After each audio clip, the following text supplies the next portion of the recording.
सबका आपके अपने YouTube चैनल की कथा टीवी पर मैं मीनू शर्मा स्वागत करती हूँ। सभी को मेरा राधे राधे। हिंदू धर्म में जिस तरह एकादशी 24 आती है उसी तरह प्रदोष व्रत भी 24 आते हैं, परंतु जब अधिक मास आता है तो इनकी संख्या भी 26 हो जाती है। तो इस बार सावन के इस महीने में अधिक मास आया है। ऐसे में अधिक मास में शिव जी से जुड़े इस व्रत का जो महत्व है वो भी दुगना हो गया है। प्रदोष व्रत भगवान शिव को समर्पित है। मान्यता है कि प्रदोष व्रत में प्रदोष काल में जो भी भगवान शिव की आराधना करता है उस पर महादेव की विशेष कृपा होती है। पुराणों में भी प्रदोष व्रत को बहुत ही फलदायी बताया है। इस दिन पूजा पाठ करने से वैवाहिक जीवन में आ रही समस्याएं भी दूर होती है और संतान को भी आरोग्यता एवं सफलता का आशीर्वाद मिलता है।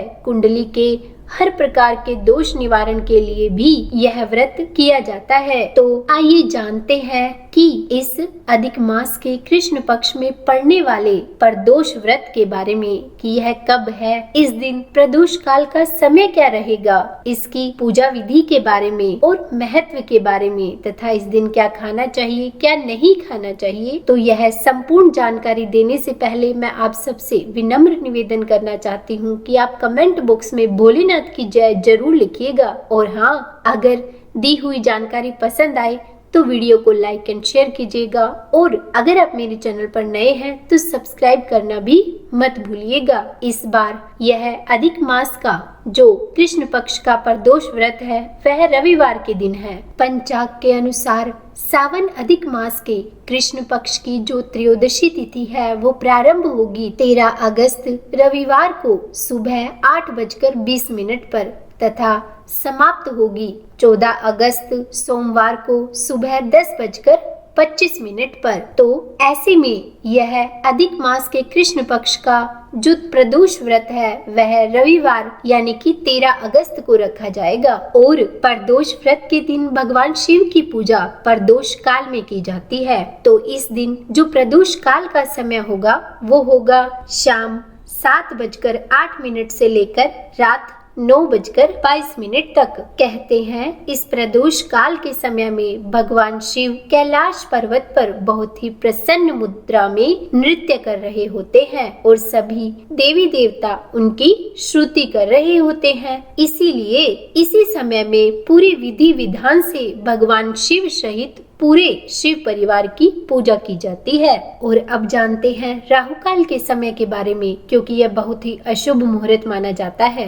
तो यह 13 अगस्त रविवार को सुबह 9:09 से लेकर 10:47 तक रहेगा। इस समय में किसी भी शुभ कार्य को करने से या फिर दान आदि करने से, पूजा पाठ करने से बचना चाहिए। इस दिन अभिजीत मुहूर्त का समय होगा दोपहर 12:08 से लेकर 1:02 तक। प्रदोष व्रत को बहुत ही ज्यादा प्रभावशाली माना जाता है और सावन के महीने में इसका महत्व और भी बढ़ जाता है। तो आइए अब जानते हैं इस रवि प्रदोष व्रत की पूजा विधि के बारे में। यह व्रत बहुत ही आसान है, बस इस व्रत को सच्ची श्रद्धा से करना चाहिए। तो इस दिन सबसे पहले सुबह जल्दी उठकर ब्रह्म मुहूर्त में स्नान आदि से निवृत्त होकर भगवान सूर्य देवता को अर्घ्य देना चाहिए। उसके बाद भगवान शिव का पूजन करना चाहिए। इसके लिए आपको भगवान भोलेनाथ की प्रतिमा, तस्वीर या फिर शिवलिंग के सामने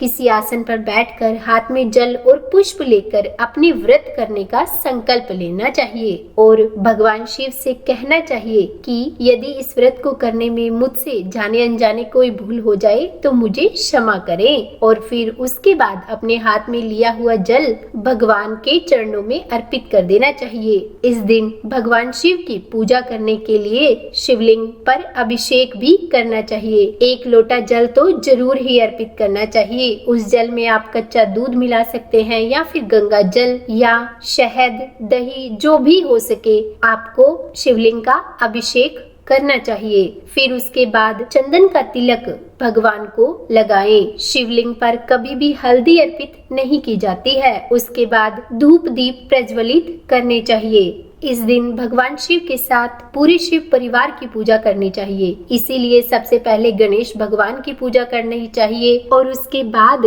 ओम नमः शिवाय मंत्र का जाप करते हुए एक एक करके आपको सभी पूजन सामग्रियों को भगवान शिव को अर्पित करना चाहिए। उसके बाद फिर प्रदोष कथा पढ़नी या सुननी चाहिए और फिर भगवान को भोग लगाना चाहिए। भगवान शिव को भोग में आप दूध या फिर उससे बनी हुई मिठाइयाँ या फिर मौसमी फल अर्पित कर सकते हैं। और भगवान शिव को कभी भी तुलसी दल अर्पित नहीं किया जाता, इस बात का खास ध्यान रखना चाहिए। इसके बाद पूजा के अंत में आरती करनी चाहिए और फिर पूरे दिन उपवास रखना चाहिए। इसके बाद प्रदोष काल में यानी कि शाम को भगवान शिव की पूजा जरूर करनी चाहिए। इसके लिए आप हो सके तो पास के किसी मंदिर में जाकर वहां पर शिवलिंग के सामने धूप और दीपक जलाएं, शिवलिंग का अभिषेक करें, वहां बैठकर व्रत की कथा पढ़ें या सुने और शिव चालीसा का पाठ भी करें। यदि हो सके तो इस दिन महामृत्युंजय मंत्र का जाप 108 बार करना चाहिए। और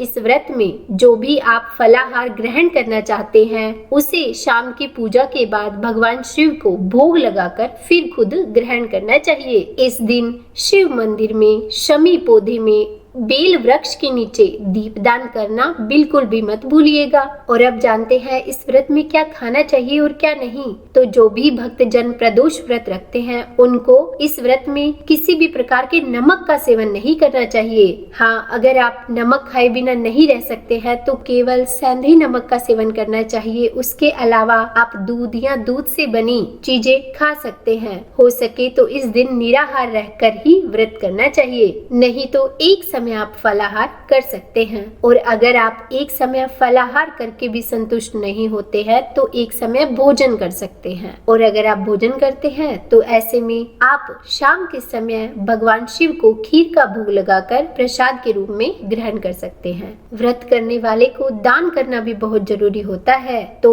दान में आप दूध से बनी चीजें, इसके अलावा भूखे लोगों को भरपेट भोजन, वस्त्र, दक्षिणा जो भी आपके सामर्थ्य हो दान कर सकते हैं। तो बोलिए हर हर महादेव। उम्मीद है आज की इस वीडियो में दी गई जानकारी आपको पसंद आई होगी। अगर वीडियो अच्छी लगी तो लाइक एंड शेयर करें और अगर आप मेरे चैनल पर नए हैं तो सब्सक्राइब भी करें। और हाँ, अगर आप रवि प्रदोष व्रत कथा सुनना चाहते हैं तो इसकी वीडियो भी आपको जल्द ही मेरे चैनल पर मिल जाएगी। इसीलिए मेरे चैनल से जुड़े रहिए।